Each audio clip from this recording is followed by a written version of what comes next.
I'm Brian Lilly. Welcome back to Byline. It is the type of story that everyone across the country should be talking about. A truly shocking murder out of Windsor, Ontario. A woman 7 months pregnant, bludgeoned to death, her body found in a burned out home.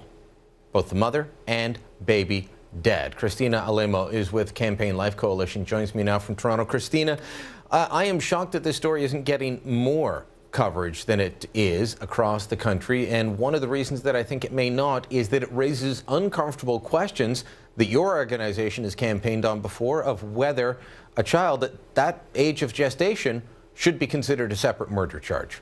Absolutely. It's pretty tragic, actually. The National Post just ran a story, and they mentioned just briefly that she was 7 months pregnant, and that's about all they mentioned. And so it's pretty tragic because I'm almost 100% certain that the prosecution will be for the murder of the young woman, Cassandra, and definitely not for her preborn child. Who she'd already named. I believe she was going to call her Molly. It was known that she was going to have a girl. And now both mother and baby are dead. A child at 30 weeks gestation, here's a picture of Cassandra Kaake here. A child at 30 weeks gestation is fully viable outside of the womb. Absolutely. There have been attempts in Parliament to say we should consider a separate charge. They have this in the United States, but it's fought tooth and nail. Why do you think that is? I think for the most part, it's because when you start dealing with definitions about when life begins, I think it inevitably brings up questions about, you know, pre-viability as well, because, I mean, a person does not suddenly become a human being when they become viable, but in fact, before that, especially my organization, Campaign Life Coalition, we really promote the fact that a person is a human being and should have all the rights of a human being from conception to natural death. So it, I think, will bring up uncomfortable questions. So they don't even want to touch the idea of viability, even though it would have even more support than pre-viability, let's say, in terms of protecting them. Even though, or even when these issues have been brought before Parliament, and I'm thinking of Rod Bernouge's bill a few years ago on coerced abortion. I'm thinking of, I believe it was Jake Epps' bill on someone being targeted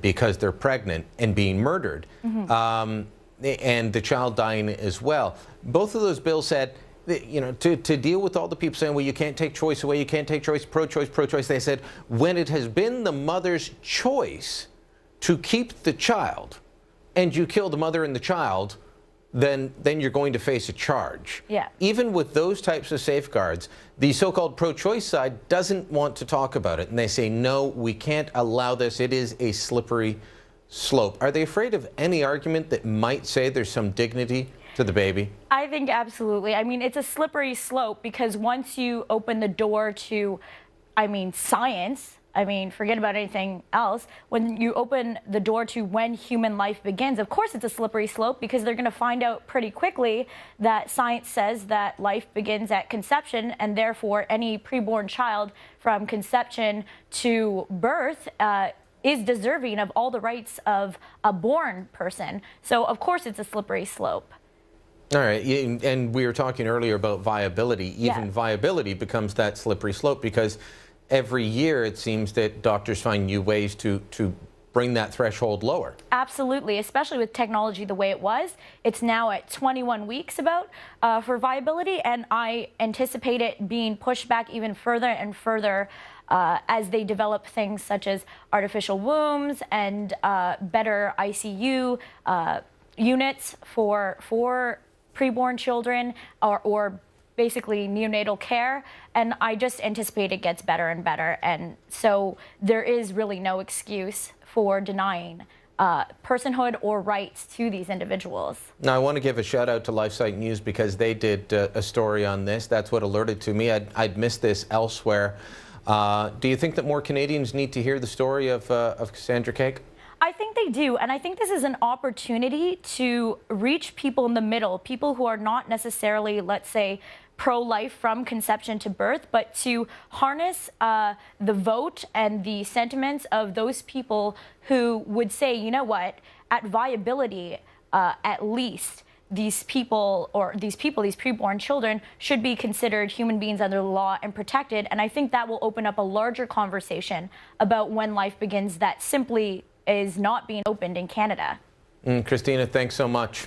No problem. All right, now think about this, everyone. A woman bludgeoned to death, 7 months pregnant. Have you heard about this story elsewhere? Has it been spread widely? Where are the feminists calling out for justice for this woman so brutally murdered?